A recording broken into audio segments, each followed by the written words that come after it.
In a 2012 article, media scholar Mark Steinberg refers to the combination of manga, anime, and video games as Japan's media mix. In my opinion, video games are the most widely spread element of this so-called media mix. For example, Nintendo's Pokemon franchise is far and away the single highest grossing media franchise in the world, with Mario not far behind. But more on Pokemon later. The thing is, what a lot of consumers might not know is that a lot of these Japanese video games borrow heavily from Japanese culture and particularly religion for their inspiration. Today, I'd like to point out 3 particular examples of such inspiration, starting with one of my personal favorite series.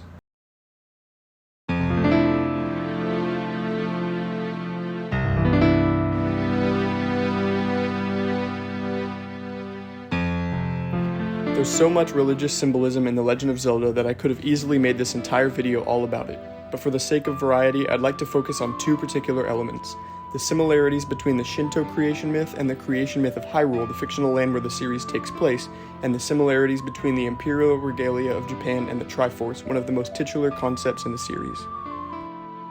First, the creation myths.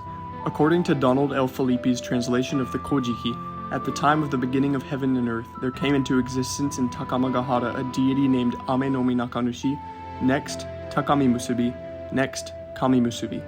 These 3 deities came into existence as single deities, and their forms were not visible. For some better context, the Kojiki is an early compilation of Japanese myths, legends, and historical accounts that's just about the closest thing to a sacred text for Shinto. So these 3 deities, collectively referred to as the Zoka Sanshin, or 3 creation gods, simply came into existence with no sort of provocation or triggering event. These Zoka Sanshin then go on to create the world, and when they are finished with their duties, they leave the world or hide their forms, depending on the translation. This is the beginning of the Shinto creation myth, and there are numerous parallels to the creation of Hyrule as outlined in the instruction manual included with A Link to the Past. I'll be using a translation of the Japanese manual by Johan and Zether2 of ZeldaLegends.net, since much of the wording was changed in the English version. A very, very long time ago, before people appeared, nothing existed but chaos. In that world, the 3 gods came down, and with their respective power, order, and life was built. At the time the gods left this world after having created everything, a golden holy triangle, Triforce, constituting the symbol of the gods' personal power, was left behind and was to rule the entire world. As we can see, there's a strong parallel between the 2 stories. There are 3 gods that appear from seemingly nowhere and use their powers to create the world. After they had finished with their work, the gods of both stories left the world. This brings us to the Triforce, the golden holy triangle that was left behind when the 3 gods left Hyrule after creating it. The Triforce consists of 3 smaller triangles fit together, and each represents a different virtue in the lore of the series: courage, wisdom, and power. This strongly resembles the imperial regalia of Japan, the Kusanagi no Tsurugi sword, representing courage, the Yata no Kagami mirror, representing wisdom, and the Yasakani no Magatama, representing benevolence. Benevolence is switched for power in regards to the Triforce, because that piece of the Triforce is wielded by the main villain of the series, Ganondorf. Nevertheless, in both instances, these items are seen as sacred and are thought to have come directly from the gods. And this isn't where the symbolism ends for the imperial regalia of Japan.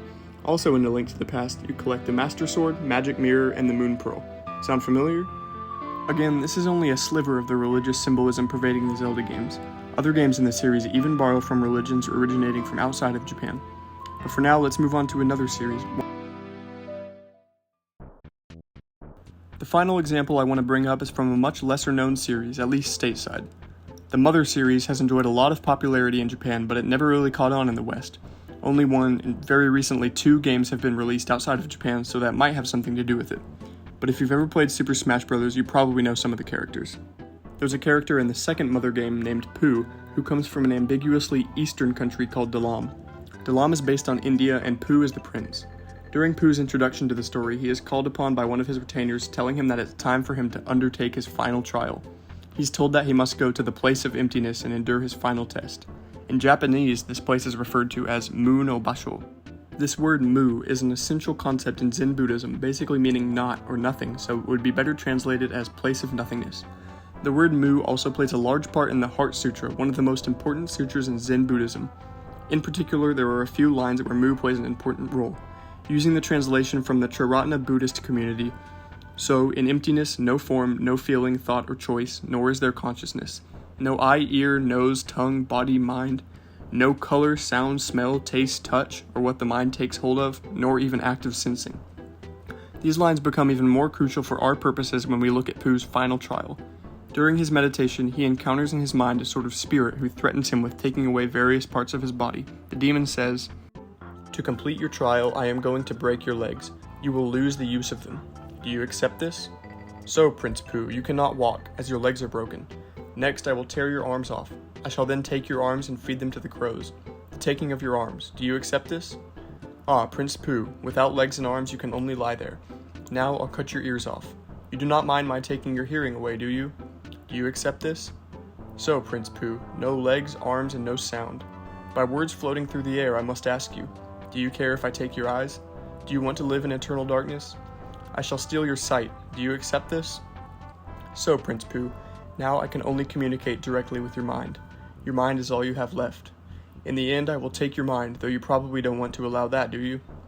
So, you can't answer? You can't even move? Are you sad? Are you lonely?